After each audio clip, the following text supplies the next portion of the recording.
On the Friday night train from Zurich Hauptbahnhof to Interlaken, the two brothers sat knee to knee with their packs between them, each pretending the wait was nothing. Adrian Keller, the older by 2 years, kept unfolding the avalanche bulletin like a man who believed paper could be persuaded by persistence.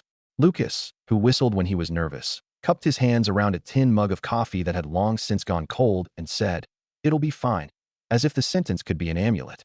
The carriage was full of winter, damp wool, the metal smell of ski edges, fatigue braided with anticipation. At Thun, a patrol of soldiers climbed on and dozed standing up, heads rocking with the rails. At Spies, a woman with a terrier in a sweater told the brothers to mind the storm. They thanked her in polite Swiss German and, when she stepped off, looked at one another and smiled because both had decided to take her worry as a blessing. They were students, hungry for the map's blank places. Adrian studied geology and carried the world's age around like an open secret. He loved thin sections under microscopes, the way light drew rainbows through stone. He kept a small hammer in his pack for no practical reason other than the comfort of it. Lucas, still a year from choosing a degree track, leaned toward engineering because he already repaired everything in the apartment he shared with Adrian: door latches, a sulking kettle, a ski binding that insisted on releasing at inopportune times. Friends said Adrian's mind was a map and Lucas's hands were a toolbox. Together they behaved like a single, capable adult. They had been practicing all winter for a traverse they knew was above their pay grade and insisted on believing was not.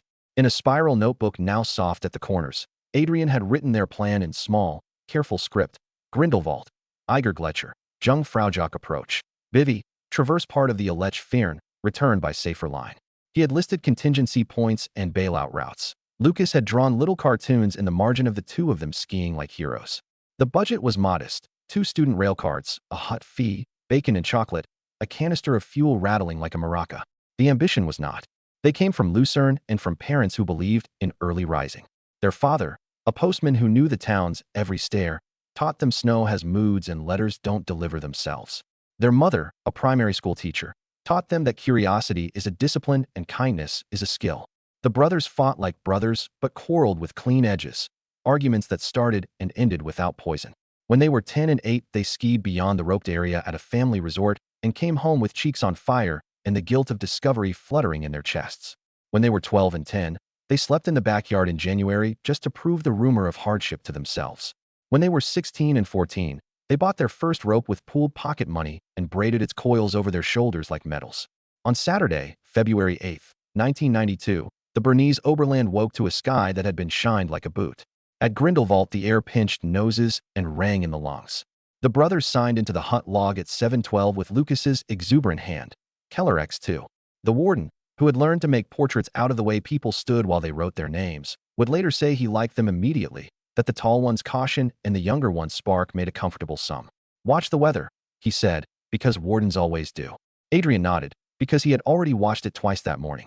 Lucas did that small shrug that says yes and no at the same time. Their route began in crisp white verbs: kick, plant, glide. They followed a skin track toward the Glacier, that textbook of ice where the mountain keeps its scars obvious and its intentions private. They took turns leading, breaking trail where wind had plastered snow into sastrugi that bit at skins. A pair of German tourists descended toward them, goggles iced at the edges, faces alight with second thoughts. "Sturm kommt," one of them said, breath fogging in short sentences. "A storm's coming." Adrian thanked him. Lucas raised his ski pole like a toast. Youth is not the forgetting of danger. It is the hypothesis that skill is a kind of weather. By noon, mountains told the truth they like least, that they change. The western sky smudged with low cloud that slid between ridges and remade distances. Wind intensified in that deceptive way where it seems not to blow at all, only to rearrange the world around you. Spindrift hissed across the slope, erasing the pencil lines of other skiers' passage. The color of the day shifted toward metal. The brothers zipped jackets to their chins, clipped goggles down, and kept moving because momentum is a human superstition. At 2, the storm was in their faces. The Alps can dissolve the visible in minutes, and they did. The slope became anonymous. The wind howled, and then stopped howling only to howl again. Snow stung with a needle's insistence. The brothers shouted single words: left, cornice, stop. And those words were torn away and thrown into the white like confetti. They were close enough to touch and lost enough to feel each other as theory. They made the correct decisions for an hour, contouring around loaded slopes, testing with poles, watching for slab cracks, keeping tension on the rope, but not the kind that invites the mountain to do the rest. At the edge of a small roll, they felt the snow under them go from a tone to a note, the difference between pad and drum, and heard the deep, ugly whump that is avalanche language for we disagree about load-bearing. They retreated 5 paces, felt the crust settle again above a weak layer like a door shutting somewhere in a house you were supposed to be alone in. Adrian's heart knocked the way it does when everything you study in classrooms comes to sit beside you in a chair. Whiteout is not exactly blindness. It is seeing too much of the wrong kind of sameness. The brothers progressed by habit. Place poles wide, scan for contrast, keep headlamps off to preserve what little faith their eyes still had in contour. A short shoot coughed spindrift. A small lip hit a hollow. Lucas took one step too confident and went in up to his thigh. Adrian anchored and pulled him out, both of them swearing and then laughing in that tight way laughter becomes a tool. "Bivy!" Lucas yelled, and Adrian nodded because the horizon had quit. They found a small lee behind a wind-buried boulder, a miser's shelter but better than a piety. Knees down, packs off, shovel blades out. They carved a shallow trench and deepened it into the start of a snow cave. The storm refilled what they removed with cheerful malice. They worked anyway, because work is the religion of people who want a different outcome than the obvious. They crawled in side by side, backs pressed against a wall their hands had made, faces toward the open slit where air practiced coming and going. They drank hot water that tasted like the memory of tea, ate slivers of cheese that shattered, and told the kinds of jokes brothers tell to keep the imagination from drawing other pictures. It is difficult for fear to explain itself when there is a body touching yours in a way that speaks fluent comfort. They meant to wait out the worst of it. The worst of it had its own schedule. The wind changed direction. Storms in the high country are less like trains and more like cats, and blew into the mouth of their shelter, making it a flute that only knew one note. They shifted, dug the entry lower, tried to coax flow the other way. Lucas took a turn outside to block with his pack and came back with ice crystals marbling his eyelashes. Adrian thumped his shoulder and brushed them off with mittened hands that trembled. "We'll go when it gives us an hour," he said, a plan stated like a prayer. At some point the rope that linked them coiled slack inside the shelter, not needed but present because habit is a benevolence, tangled a bit around Lucas's waist. He retied it absent-mindedly while telling a story about school, about a professor who believed the world could be explained entirely by diagrams if only the lines were straight enough. The storm moaned, an old house in a new wind. They slept in 30-minute pieces, waking to check the world, to find it still full of weather. In the hut below, the warden paced, stood at the window that had already been washed by men who had waited for other young people to come home. At 9, he radioed the regional rescue coordination. At 11, he called again. 2 students overdue, he said, and gave names that were already pinned to voices and faces in his mind. At dawn, Riga and Air Glacier's crews were in the air, red helicopters moving like purpose with rotors. Avalanche teams drew grid lines on acetate laid over maps. Dogs practiced the nose math of scent in a landscape that confuses arithmetic.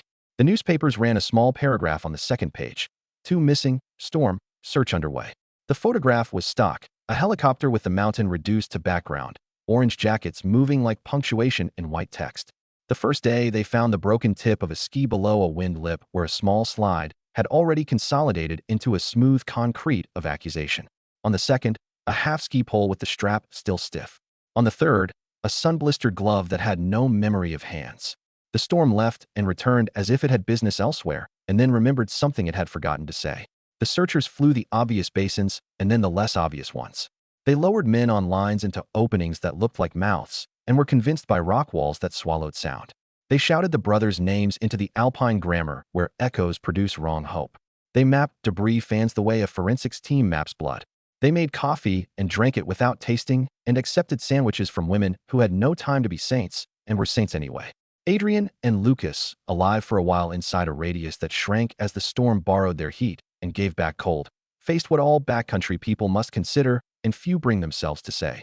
If the weather doesn't change in a way that has your name on it, you cannot walk back into town by force of will alone. There is heroism in patience. There is heroism in admitting you are now waiting. They held each other to stay warmer. They spoke low future tense sentences. When we get back, when we show 'em on the photos, when we fix the stove that rattles. They dozed with their heads leaned awkwardly so each could listen to the other's breath. At some point the snow outside slumped and the entrance narrowed, then collapsed, then was shored up by Lucas's pack, then collapsed again. Adrian dug. Lucas held the roof with his forearms and swore. Snow is heavy when it chooses to remember that it is water. No one knows the hour when cold gathered the last votes. The cave was small. Their closeness had been a shelter and then became an inability to move much at all. One of them, Lucas, the evidence of arm position would suggest, pulled the other closer, and tucked a chin onto a shoulder, as if to say not everything can be ruined by weather. Their mouths stopped making steam. Their muscles softened into the posture they would hold for longer than any living person can hold anything. Snow did the rest, quietly, without malice and without ceremony, in the manner of the Alps when the Alps have decided to be inevitable. The search went on the way searches go, narrowed, expanded, pivoted, considered hypotheses people said out loud, and then apologized for. A journalist in a pale parka asked the warden whether the boys had been reckless. He stared at her until she lowered the microphone. The mother of the brothers, in a wool coat with the buttons wrong, came to the staging area and asked each rescuer the question that had no answer attached to it. Could they still be alive? Men and women trained to speak professionally to families found themselves reaching for words like miracle and if and we don't stop because the weather has stopped and today we're flying the cresta. The father shook hands he could not feel and asked for maps and stared at them not as a geologic text, but as the last place his sons' names were arranged usefully. On February 23rd, the official search stood down because taxpayers live in a country as much as families live in a grief. The report filed at the Canton office was correct and insufficient. 2 subjects, likely avalanche burial or crevasse fall, remains unrecovered. Storms, visibility, dogs, helicopters, beacons, nothing else to do. The hut log with Keller X2 stayed on its page with other names that had come back to sign other pages. The warden taped a photograph of the brothers, taken when they bought day passes at a small resort at Christmas, on the inside of the office cupboard where he kept kindling and spare light bulbs. University resumed because time does not negotiate with circumstances. The brothers' dorm room was reassigned. The new occupants placed a potted plant on the windowsill and watered it badly for an entire semester out of obligation. A friend of Lucas's, who had a talent for harmless trouble, learned to stop telling the story of the time they both camped on the roof to see the city in frost because it made people go quiet in a way parties cannot tolerate. Adrian's geology professor wrote a letter to the family that began the only way letters like that can. I don't know you, but I knew your son as well as a teacher can know a student in a classroom. He asked questions that made other questions possible. The mother folded the letter along its crease and put it beside the framed photo of the boys taking the train in July with bicycles instead of skis, sunburned and obnoxiously young. The Alps absorbed the story the way a glacier absorbs a rock fall, slowly, with grinding, making it part of the general mass. Guides mentioned them on bad weather days and didn't on good weather days because there is a superstition that is really a respect, that says names of the lost should not be flown like kites when wind is calm. Boys and scout troops told each other ghost versions. 2 figures seen moving uphill when everyone else was coming down. A pair of headlamps at a ridge that never arrived. Hikers left 2 small stones on a cairn near a signed intersection, and over the years others added 2 more, and the cairn learned a new shape. Each February the parents came and placed 2 white roses at the trailhead and stood for a time that was sometimes short and sometimes long depending on the year's weather and their knees and how far they had slept from the city's noise. The glacier did what glaciers do. It chewed. It carried. It made the world beneath its surface into slow, cold grammar. Anything dropped into it became a preposition without object. Snow made ice and ice made blue and blue made time. From 1992 to 2019 the Alps also did what the Alps now do. They warmed. Summers cut deeper. Winters learned to step down the stairs one at a time. That San Florent Glacier, a great sheet that once strode across passes like a monarch and did not discuss its borders, retreated past rocks that had not seen sun since it was names other than it is now. The science is precise and political, and the villagers who live between that precision and that politics count the summers in streams and the winters in roof loads. The effect at mountaineering scale is this. What the ice has kept, it begins to return, as if a museum had decided to empty an annex no one remembered installing. August 2019 was a hot month even by the standards of people who had begun to say such sentences frequently. On a Sunday there were hikers on the edge of San Florent who had gone there to listen to ice speak. Cracks like rifles, groans like barn doors, because it is a sound that humbles without being cruel. A couple from Chown decided to leave the marked path and walk along the exposed margin where last year's ice had been. He pointed at a dark shape the size of a loaf of bread trapped near the surface and said, "Wood." Because the mind reaches for the ordinary first. She said, after a minute of squinting, "Not wood." Because the mind also corrects itself when given time. It was a pack. Blue once, gray now, with straps that had become the stiffness of old leather and buckles that had made their peace with copper. They called out to a guide. The guide called the police. The police called an avalanche tech who knew the way ice behaves when persuasion is attempted. The extraction was part science, part liturgy. Ice saws sang soft circular songs. Picks tapped and then rested and then tapped again. A rope was rigged across the pit because habit lives in wrists after knowledge leaves. A rescue doctor stood with a clipboard and did not write on it because nothing needed writing except what memory would not keep. The pack came free with a sound that was more river than zipper. Inside, fabric, packages that had become impressions, a folded map with routes traced in pencil, and then water ruined into a nebula, a notebook whose top page said a Jungfraujoch Traverse in a hand that had not trembled when it wrote.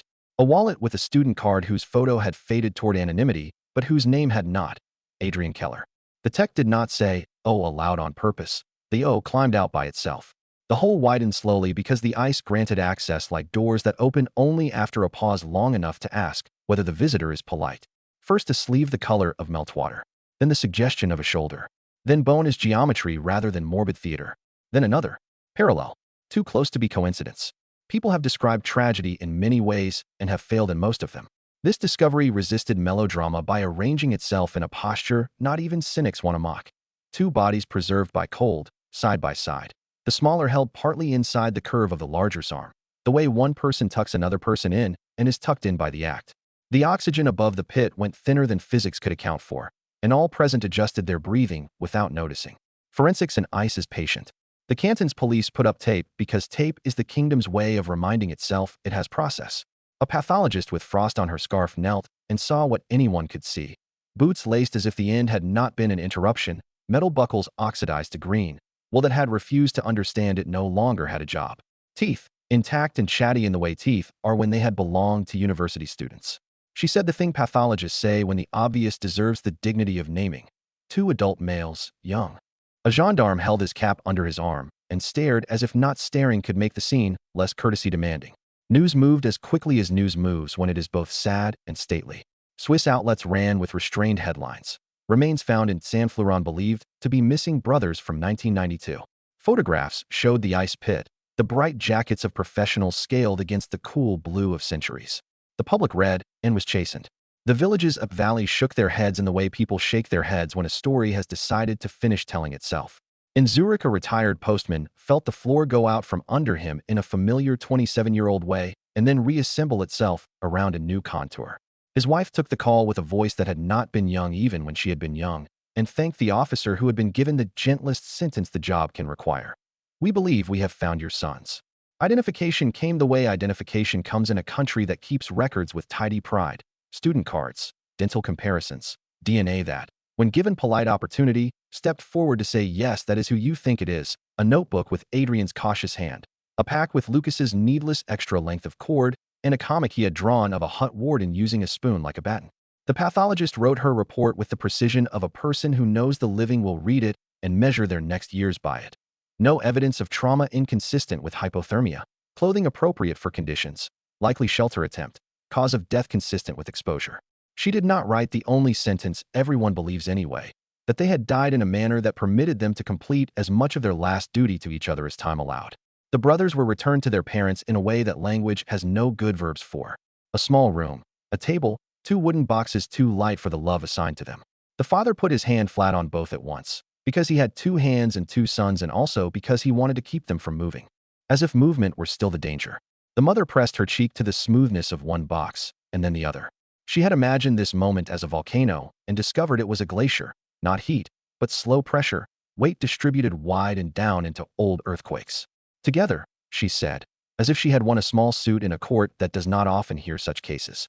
The funeral in Zurich was not large because the people who needed to be there were already in the story, and because grief is unpersuaded by numbers.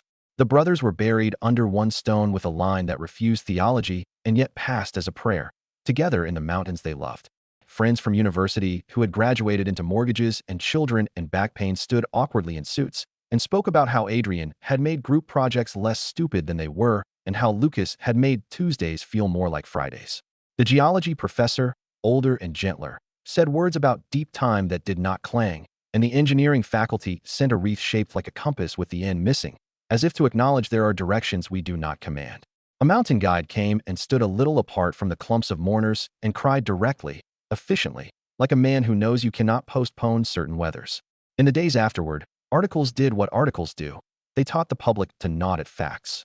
Glacier retreat, that San Fleuron's measured loss in meters per decade, the list of other returns. Boots from 1926, a leather wallet from 1957, a plane's fragment from 1948, a silent roll call of names newly closed.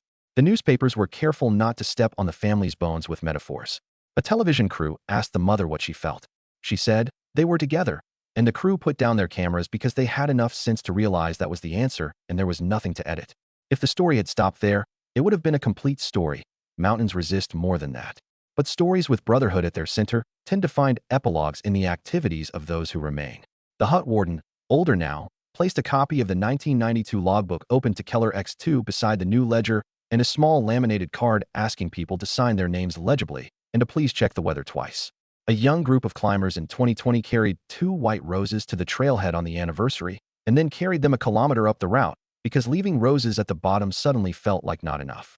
A boy of 15 read about the brothers in a school assembly and decided to learn how to build snow caves correctly.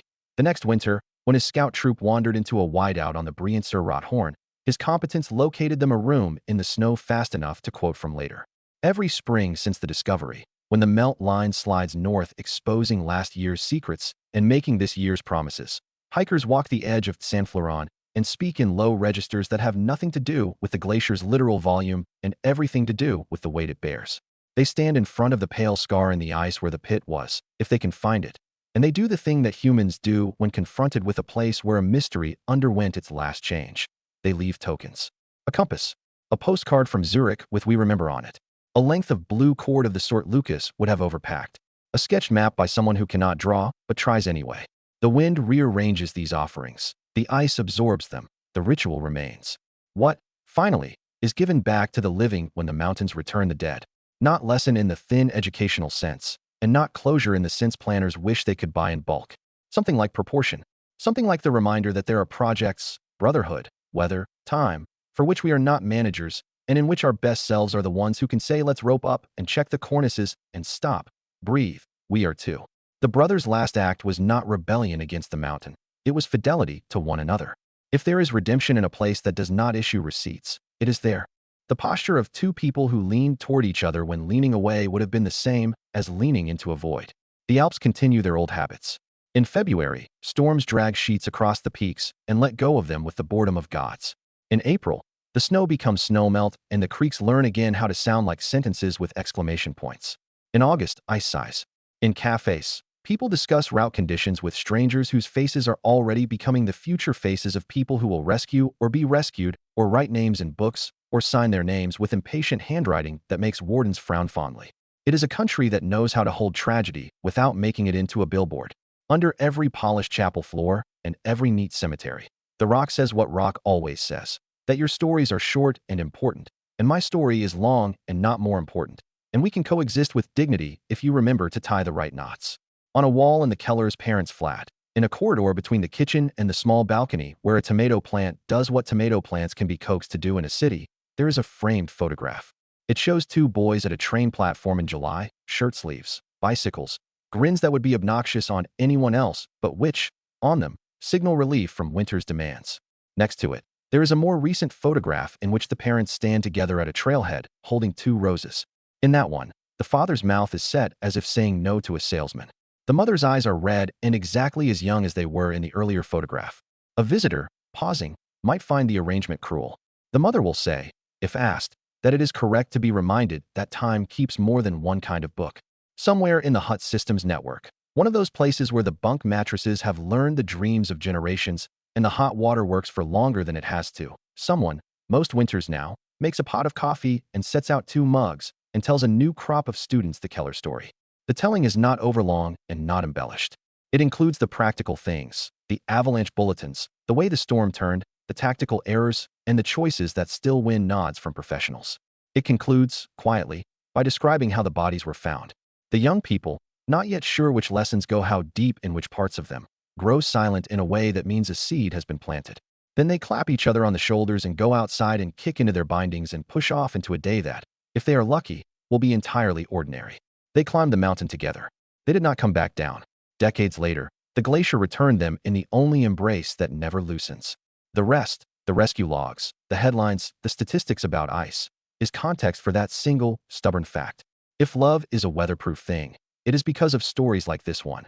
Not because the mountain relented, but because 2 people refused, in their final minute, to be anything other than brothers.